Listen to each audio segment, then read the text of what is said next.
ubundi abanyarwanda bajya baca umugani ngo ihene mbi ntuyizirikaho iyayo. Ihene mbi ntuyizirikaho iyindi inziza muri make iyayo cyangwa se iyawe. Ihene mbi ntuyizirikaho iyawe. Ngire nshuti zanjye bavandimwe, buri muntu wese unkurikirana ku kiganiro nkunda kugira, ndamushimiye kuba utarananiwe cyangwa se ngo urambirwe ku byo ngezaho cyangwa se inshuti zanjye dukorana zibagezaho. Icyo ni icyambere na mbere mbanje gushimira. Munyihanganire ku mwanya mutoya nari mbuzeho, ariko saa yingiye ndahari nkuko bisanzwe. Nari ndi mu gakonje, umukire wanjye nanjye yari yarandyoheje, yaramayemo agakonje nk'abandi bana bose. Ndongeye ndabakiye ku mubano w'Abanyarwanda update. Uyu munsi nawe mfite undi mutumirwa muzi cyane muri benshi. Mu gihe cyashize twaganiriye ku bijyanye na passport n'irangamuntu. Uyu munsi niba agiye kutubwira niba nawe byaramworoheye cyangwa inshuti ze zaraboroheye ntago mbizi. Nongeye ndakwakiriye umuhungu wanjye bita Sam Ngoga, umuhungu w'amanyi. Umeze neza ariko? Umeze neza ndashimira. Nongeye ndakwakiriyeho kabyera kandi wakoze kwitabira ubutabire bwacu n'ubutumirwe bwacu. Turakwakiriye umusore mwiza. Ibintu ikibazo wari ufite gisa nkaho cyakemutse cyangwa kiracyahari n'icyari cyarangira? Nanjye amazina baranyita ngo Gasamu. Ubwo nagarutse ku bwa mugenzi wanjye tujyane ibiganiro ku mubano update. Ku kibazo cyo nagize n'ubu biracyari muri process, ntago biratungana neza. Byatungana. Ako Imana uko byagenda kose ishobora kubikurikirana. Naye nk'abandi bana se cyangwa inshuti zawe ibyangombwa bikaba byaboneka nta wamenya, sibyo? Wigira ikibazo ngo nuko wenda wavukiye nawe ukaba uvuga ururimi rwo mu Rwanda, bakaba bakwita umunyarwanda kandi uri umwana wavukiye inaha, cyangwa se inshuti zawe zakuriye inaha mukorana bakaba baranze kubaha ibyangombwa nk'uko bikwiriye, bavuga ngo ni abantu badafite ubwenegihugu bw'inaha ngaha. Isaha n'isaha mani, Imana niyo ikora ibyayo. Subize se nk'umusaza cyane bizagenda neza, byose ni ukwihangana. Imihanda se yo mu mujyi wa Kampala urayibona utumusaza? Abarara bo muri Kampala urabona baragabanyutse? Uganda nta kitwaye, security irahari. Umuntu arakora agataha agashyika mu rugo amahoro. Muri make nta kibazo kibirimo. Na cyane numvisha bavuga ngo umuntu abagomba kwita ku bimureba, ibitakureba ugomba kubishyira ku ruhande. Niba wifitiye job yawe, wifitiye ibyo ukora nk'umusaza, vawe witumikire job yawe, numara gukora akazi kawe wigarukire mu rugo ukore. Muri make kora ibikureba, ibitakureba n'ubundi ubishyire inyuma. Cyane njye ni nako nakuze nzi, ubundi ikintu kitamfataho, ikintu kitandeba. N'ubundi cyo nicyo gikuru. Igikuru ni ukumenya icyagukuye iwanyu kikakuzana mu mujyi. Niba waraje gushakisha ukamenya ngo mfite gukora ibindeba, niba ugize chance Imana ikaguhereza akazi ugakora, gakore n'umutima umwe kugeza naho uzabonera ibyawe ugatungana ukamera neza kabisa. Hako naje kuvumbura nsanga yuko hari abantu ibyo bintu batajya babikoza. Ugasanga abajama turi urubyiruko turangana, nta kugirwa inama, ufite inshuto zishyika muri zingese cyangwa ukorana n'abantu nk'abangahe, ariko nimubasha kuba mwagirana ibitekerezo byubaka, ntiwamugisha inama kubera ko uzi ko nta kintu yagufasha mu bijyanye n'ibitekerezo. Kenshi hariho abantu batekereza yuko kuza ugasaba umuntu ati mfasha gutya na gutya cyangwa mfashisha amafaranga ari bwo bufasha bukuru, nyamara no kuza ukangisha inama nkaba nakugira inama. Warobizi ko icyo kintu ari ikintu gikuru kuruta no kuba naguha amafaranga. Buriya inama ni ikintu gikuru, nicyo gifasha umuntu kuba yagira iterambere. Kuko iyo umugiriye inama ukamubwira uti dukora iki ngiki byadufasha kugira gute kubona iki ngiki, aho ngaho iterambere riba rihari. Ariko umuntu kuba wamubwira ati nyoherezayo imitwaro 10 ufite ikibazo iki n'iki, akayagufasha akayaguhereza, ibyo nta mumaro, amafaranga arashira. Ese ikindi kibazo nibaza, umuntu ugufasha mu buzima busanzwe ku buryo nshobora kugira ikibazo nge nkanjye Kofi nkaza nkitabaza Sam, nkaza nkavuga ati Ngoga mfite ikibazo mfasha uneze, n'urugero n'imitwaro nk'icumi, bivuze ngo aho ngaho tuba turi inshuti cyane, cyangwa umuntu w'inshuti ya nyawe. Nge n'ibintu bibiri nshaka gusobanuza. Umuntu ukorohereza y'umuti y'amafaranga akegwaho byihuse, n'umuntu ukugira inama mu buzima busanzwe. inshuti ya nyayo ni iyihe muri abo bantu babiri? ubundi inshuti ntabwo ari amafaranga. Inshuti ni umubano ubanye n'umuntu mukaba hari aho muvuye hari n'aho mugeze. Inshuti ntabwo ari ukuvuga ngo niba ngize ikibazo cy'amafaranga urayamaye ariko kandi cya kibazo nanone kizongera kigaruke. Ariko niba umbwiye uti nta mafaranga afite ariko dukore dutya kugira ngo ayo mafaranga aboneke, kuko n'ejo bundi uzongera ugira ute ukifashemo kubera ya nama kugiriye. Hari ikindi kintu nifuzaga, inshuti zanjye munkurikiranye, inshuti zacu mukunda ibiganiro byacu, hari ikintu kimwe uyu munsi nifuzaga ko twaganiraho.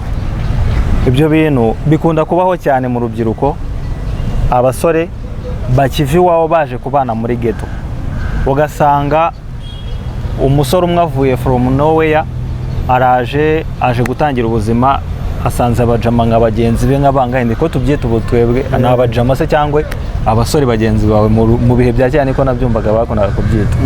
Ugasanga uje kubana n'abajama nk'abangahe, ariko mu by'ukuri abajama uje kubana nabo, babajama uje kubana nabo ugasanga harimo uwunywera itabi, harimo ukoresha icupa, harimo ukoresha iki, ariko ukaba wabona ko nta mwanya mushobora kuba mwabona ngo muganire nk'abantu muhuze ibitekerezo.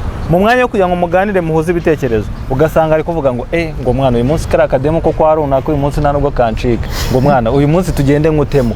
Ugasanga nicyo kiganiro baganira mu mwanya wo kuganira ibintu biri bububake, ahubwo ugasanga babana mu nzu bishyura inzu neza, ariko mu mwanya wo kugira ngo bazane ibitekerezo bavuga ati runaka agomba kugira gutya na gutya, ese reka ndebere kuri runaka kugira ngo nanjye nere imbere, ugasanga ibyo bintu ntabiriho.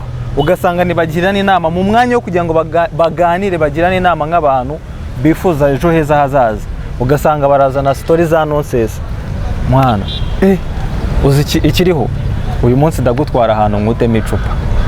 Icyo kintu ariko cyumva, niba utaranywaga icupa ukaza ubana n'abasore nka batatu banywa icupa, bivuze ngo muzajya mugira mute mujyana mu kabari, kandi nyamara we waje uje gutangira uvuga ati kanjye kwiga kubaho nirebera njye se cyangwa nifasha mu buzima bwanjye ndebe uko bimera. Nyamara ukava mu rugo wari umwana muzima ukagenda ukononekara. Ese abasore nk'abo bameze batyo urumva bo bagira nk'iyihe nama? Ubundi Abanyarwanda bajya baca umugani ngo ihene mbi ntuyizirikaho iyayo. Ihene mbi ntuyizirikaho indi, inziza muri make iyayo cyangwa se iyawe. Ihene mbi ntuyizirikaho iyawe.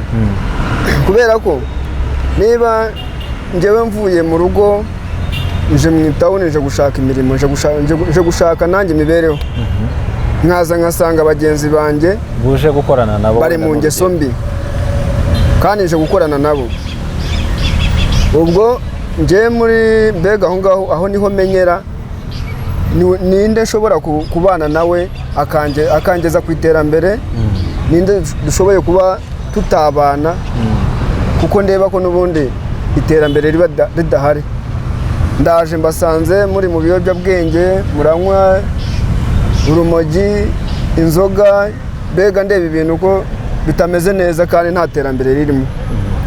Aho bisobanuye ngo wowe menya icyagukuye iwanyu, nubona uri icyo akoze atari cyo, gerageza buryo ki wamwicaza, umugire inama, umwereke buryo ki mushobora kugera ku iterambere.